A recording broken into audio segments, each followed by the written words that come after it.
Let's get straight in then. Okay, Welcome, first of all, to the Vantage Point Podcast. How are the tattoos? Are they healing all thank right? you.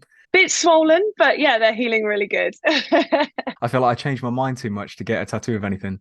But I yeah, think for me, it's been like a kind of journey of the tattoo because when I first got a tattoo, I spread it out. Like I didn't get loads of tattoos. I wasn't like that. But now I'm in like a real creative space in my head. So I've got like loads of ideas. So I'm like, while I've got those ideas, I'm just going to go for it. when I went to your website, the first thing I read is it's important to connect to the deepest part of yourself. Why do you put that message front and center? Do you think there's a large market of people who feel disconnected, would you say, from a part of themselves? And why do you think that is, if so? A lot of people are living on a surface level, doing their 9 to 5 jobs, having their routines, and that's it. They don't actually think about what's truly going on inside and also who they are authentically.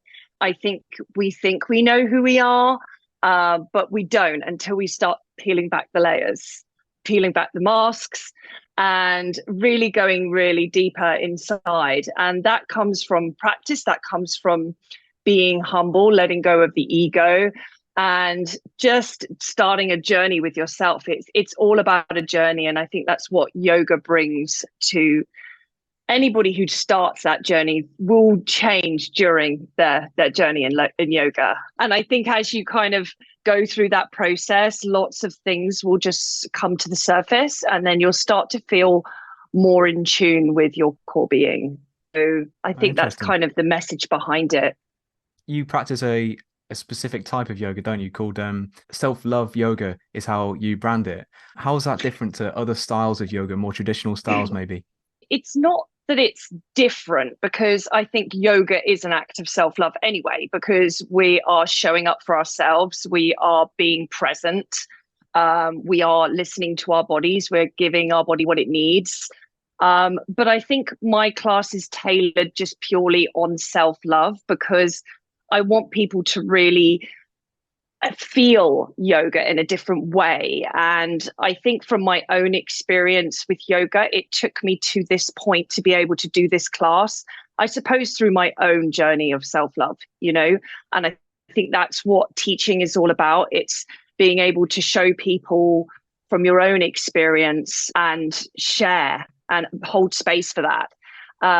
So I think it was a poignant time in my life where I was going through a lot of transitions, and this self-love Mm. just kept coming back up for me. And I thought, wow, this is something that I could actually incorporate in yoga. And I think that it aligns with yoga, because yoga is about that. It has many different forms, yes. And obviously we have styles like Vinyasa, Ashtanga. People know these styles, but I wanted to create a class that people could come and not only feel love for themselves, but also feel love in a community sense, where the class is not too big. It's like a community. People come, they're regulars. They take their Personal. practice really seriously. Yeah, it's personal. I didn't want it to be one of these spaces where people come in and they just do a bit of yoga and then they leave. I wanted it to be an experience, and I wanted people to feel something, and see what came up for them, because I didn't want to give them an expectation, because I think, well, you won't know until you begin, and then things will start coming up along the way.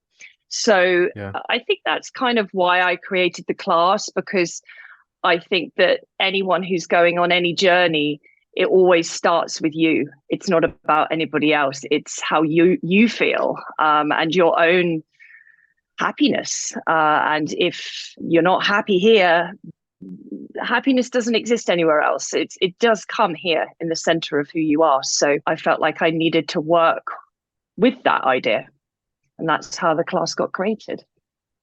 Absolutely. It's a really cool message. Yeah, I really like what you're doing. I've seen the posts of your classes, the sort of thing you've been doing, and it does look like a really cool experience, just a really chill Yeah. atmosphere there. I'd love to come down sometime. That's also, like with yoga, men are like, oh, self-love yoga, is that for men? I'm like, it's for everyone. And it's so nice to have Yeah, of male course. and female energy, so yeah, come. Yeah. Come join us. Tell me about that point 10 years ago then when you got into yoga. How did it feel the first time you did a yoga class or practiced yoga yourself? And what has it taken to continue on that journey? And how has it felt to develop to where you are now? What have you kind of picked up along the way? I mean, the first time I ever did yoga, I mean, I was hyperventilating and it was so hard. I couldn't believe it, actually. And I think that's what people have a misconception of it. You know, they think they either have one conception of it where they think you come in a class and you're just doing lots of standing postures like tree and, sitting in cross-legged and saying Om. And they don't really know the sort of deeper meaning behind the practice. But I suppose my first class was a little bit overwhelming because I didn't know what to expect, but I just knew I wanted to do it again. It was like, this is amazing. I don't know why, but I really love it. And I want to come back and I want to see where this goes.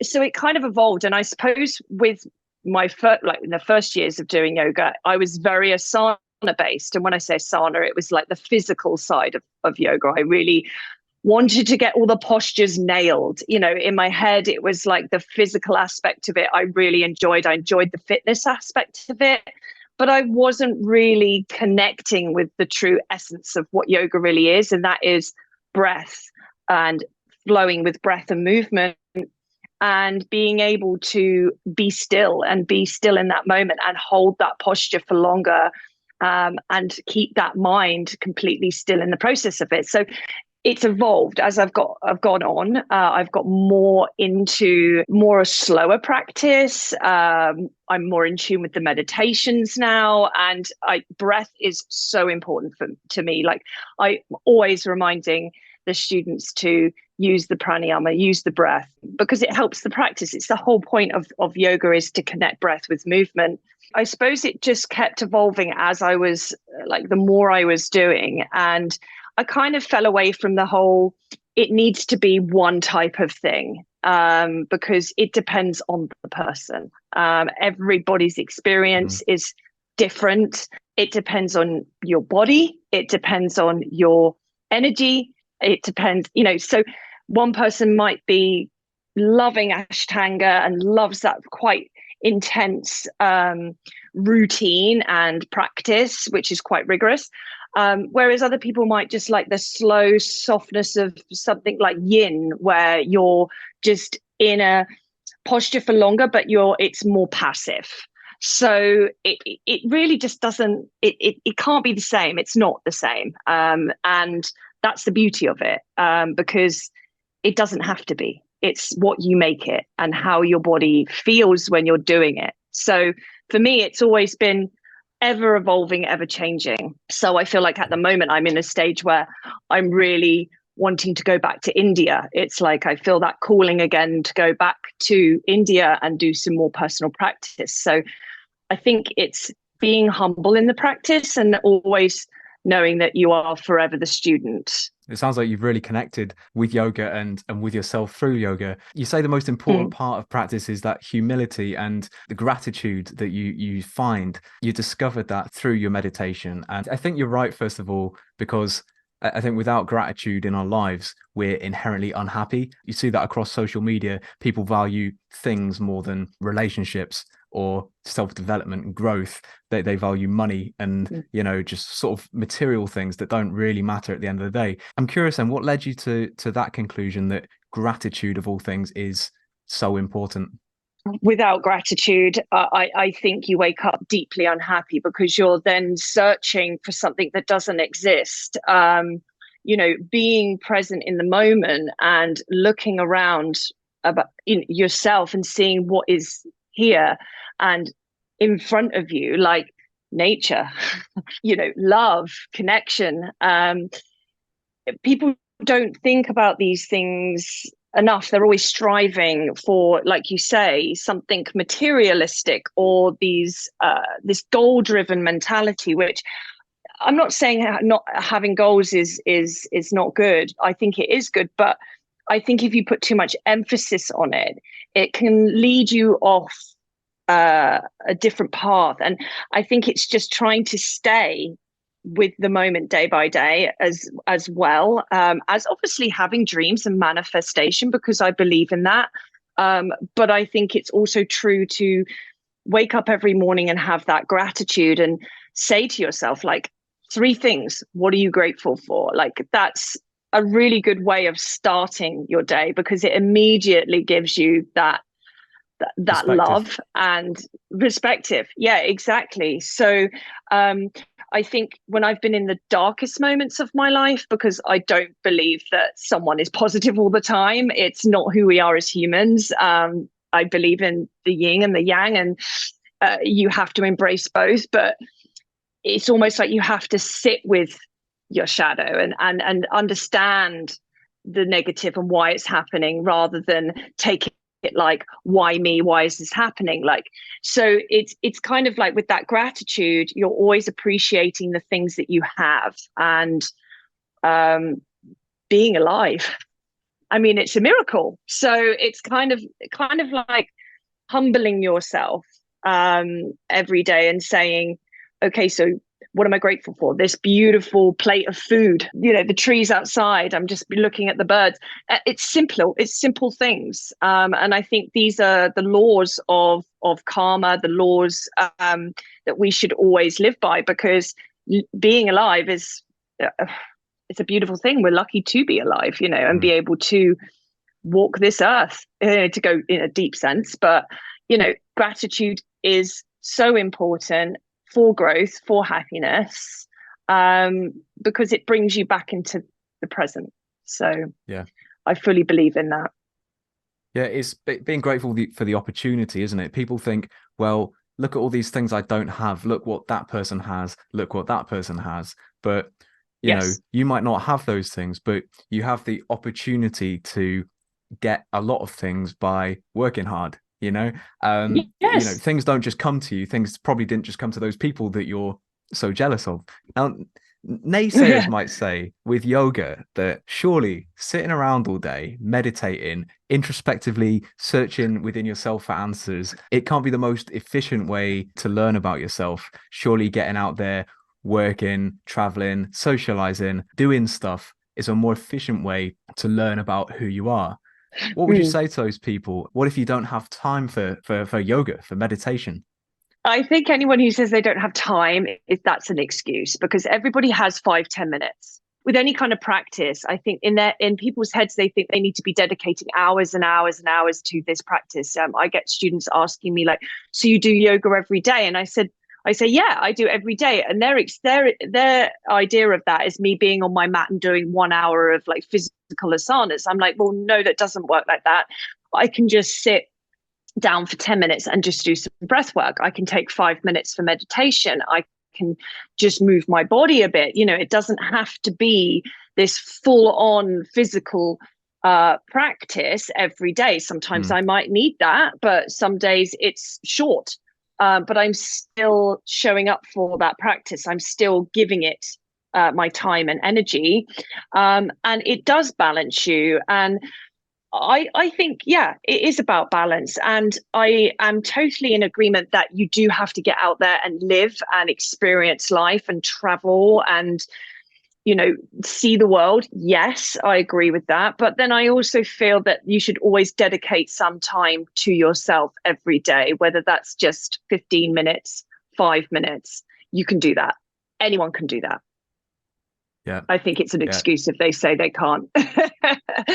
So you can sit on your phone. Agree. I mean, also, people sit on their phones for what they think is probably a short time, but that 5-10 minutes, 15, or even half an hour scrolling on Instagram, you could have been doing something really worth it.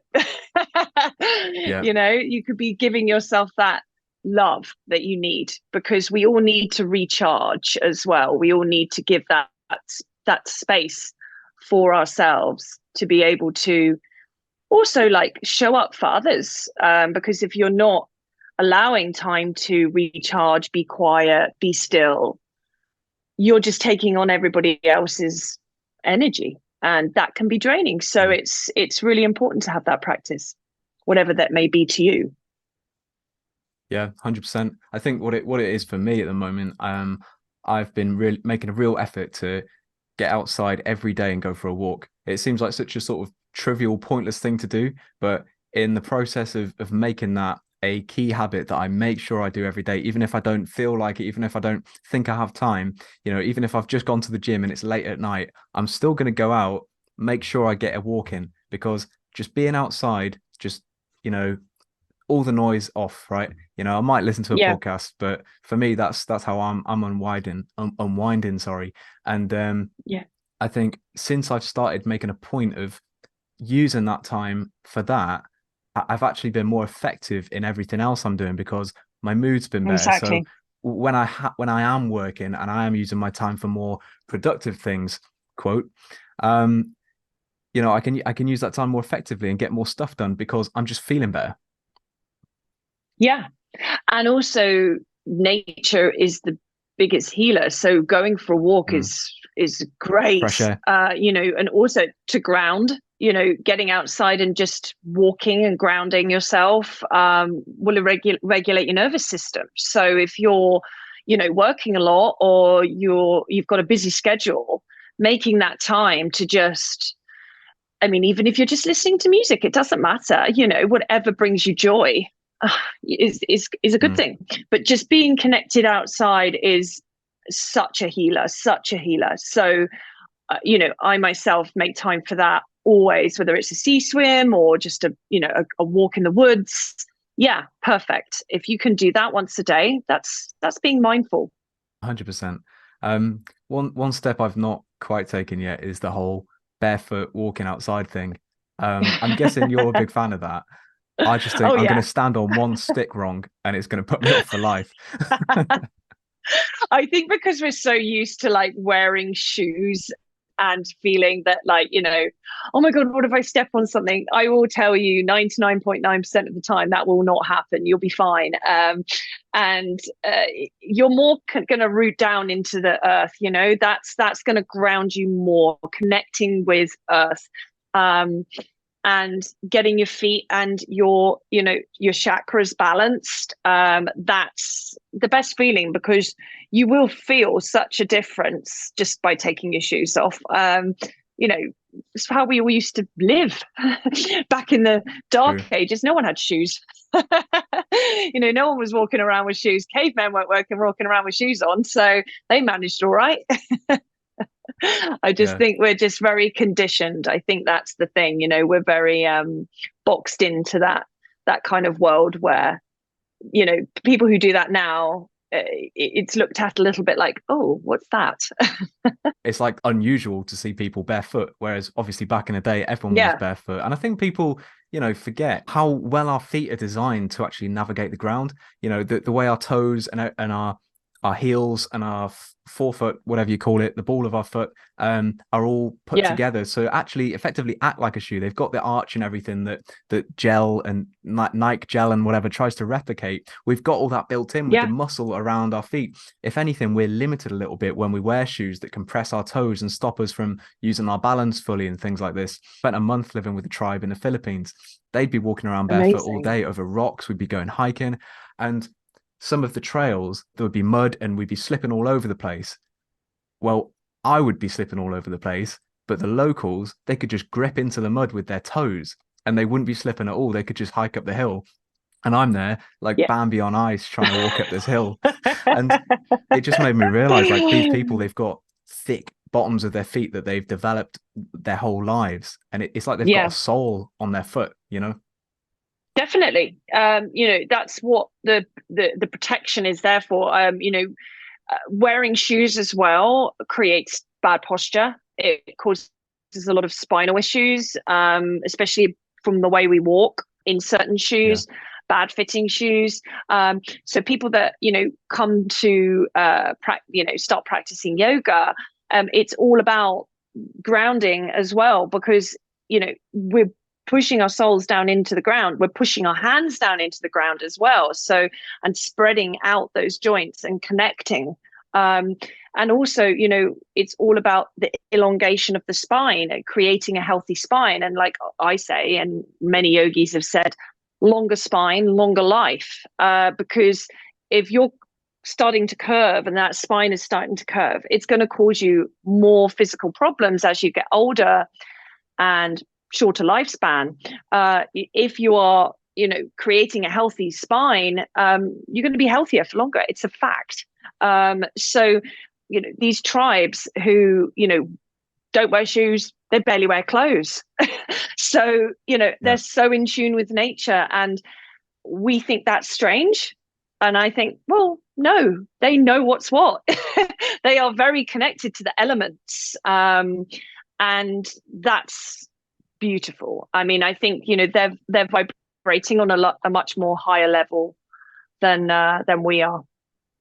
So it just seems like they're more connected. You could learn a lot from people. They are. Yeah.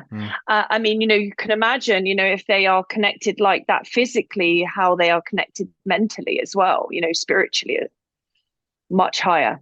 You said earlier that you got into yoga in the first place through fitness, like sort of more for the fitness aspects. I was wondering, do you still train, and do you notice any difference to your training? Do you feel stronger in your workouts since practicing yoga? When I first started to do yoga, I just did yoga.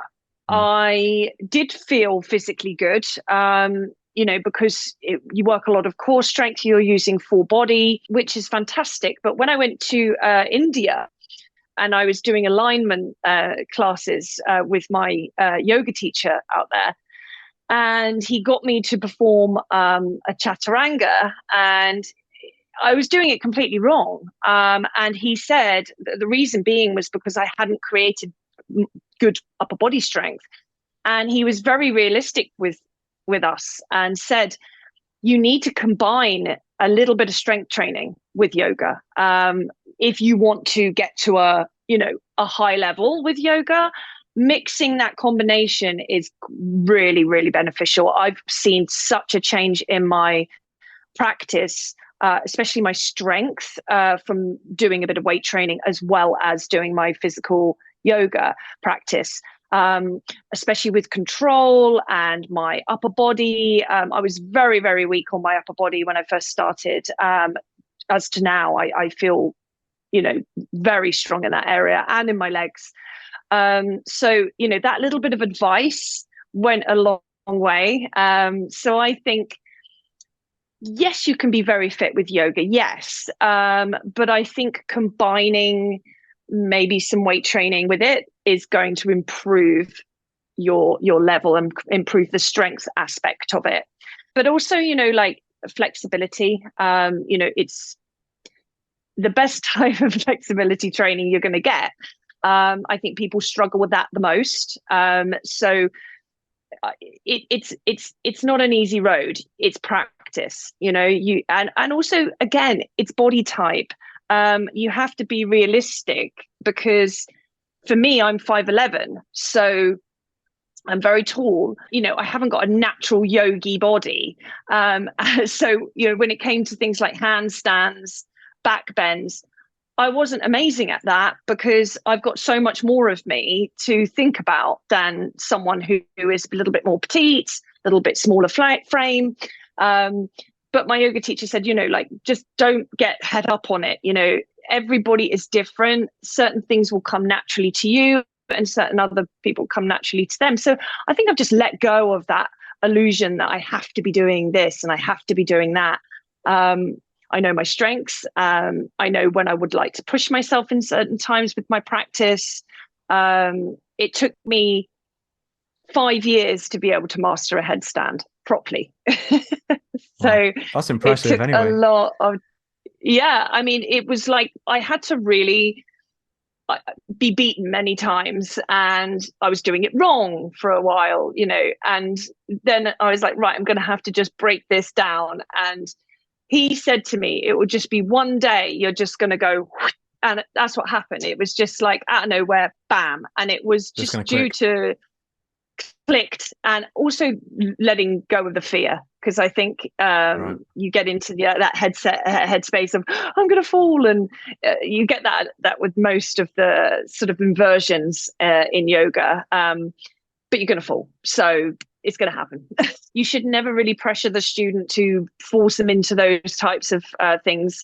I always break down the posture, so I want to get that student built up with the strength first, and almost give them kind of exercises to do to prep before they can feel confident enough to be able to maybe go up against a wall.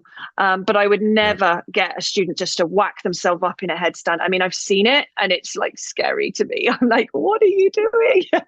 So yeah, I would never do that. And I think it's really important to be realistic with students, because they come in and they're like, oh, I want to do this and I want to do that. And I'm thinking, okay, well, if you want to do that, great, but it's going to take time. Yeah, you got to learn to walk before you can run. That's right, exactly. But yeah, as you were saying, in terms of the physical aspect of it, yes, I mean, it's changed my fitness journey 100%, because I've been so in love with the practice, but also it's changed my body, it's changed my mindset, and I love exercise now, not just yoga. I really enjoy other forms of exercise. So, for me, it's all about feeling good in your body and feeling good in your mind. 100%. Tuesday, we've not got long left. So I wanted to end on this. People tend to dwell on things from their past, and they sometimes let these things affect their present and their mood. What would your advice be for people then who are looking to find the good stuff, the sort of good stuff in life, like we've been talking about this whole podcast, or perhaps you might call it healing their wounds? What would your advice be to these people? If you're starting the journey, you have to try and allow yourself to let go. And I think that's the biggest block in a lot of people's processes. They're still holding on to things that have happened, like you say, in their past. They're not facing them because they're scared of facing them in order to move through them. But I think, when you start the process and you just learn to accept that has happened, and accept that that's part of you, and it is, although painful, it's who you are. It's made you who you are. And I think it's important to heal, but healing is a journey. So it's not going to happen overnight. It's not going to be the case of this has come up for me and okay, now I'm healed. It's learning to sit with that, learning from that, and realizing that the negative things that have happened in your life have happened for a reason, in order for you to learn and grow and look back at your patterns and your behaviors and try and understand why that might have happened. Because blame and living in that sort of victimhood can be quite destroying. You're not going to move into the next chapter of your life if you're still holding on to the past. I think it's like what I try and do with students as well is work through their own inner confidence, like what's holding you back, what's making you feel so static, what's thinking about these things going to actually do in the present moment. Absolutely nothing. It's the past and it's gone. So I think it's kind of it's going into that acceptance and being able just to say, it's done. I accept it. I forgive myself, because I'm a firm believer in, if you are moving through something, to speak to yourself with kindness, to speak to yourself with love, to not speak down on yourself, because those words are very powerful. So if you're holding yourself in that way, then how is anybody else going to look at you? And if you're being cruel to yourself, then people are going to see that and they're going to see that energy. So try to talk to yourself in kindness. Try to look in the mirror one day and just start to speak to yourself in a loving, kind way, and not put yourself down, and not look back at the past and just make that who you are, because it's not. It's your journey. We all make mistakes, and we all go through painful things. So we're humans. Yeah. It's part of life. So the key is try and let go of that control, and sort of allow yourself to let go in the moment. And as soon as you start letting go, I think you really start to accept and move through into that next part of the healing. Like I say, gratitude, it's all part of it, and seeing how blessed you are anyway. You don't need to worry about the small things. I think you sum that up perfectly, especially, the whole accountability thing, not falling back into victimhood, and owning it as part of your journey, and then moving forward from there, being like, okay, this has taught me things. What can I use these lessons for moving forward in my life? Now, Tuesday, we're out of time. Definitely. Unfortunately, it's been such a great chat. Yeah, thanks so much for it's coming great. on. Thank you. It was a pleasure. Thank you for having me.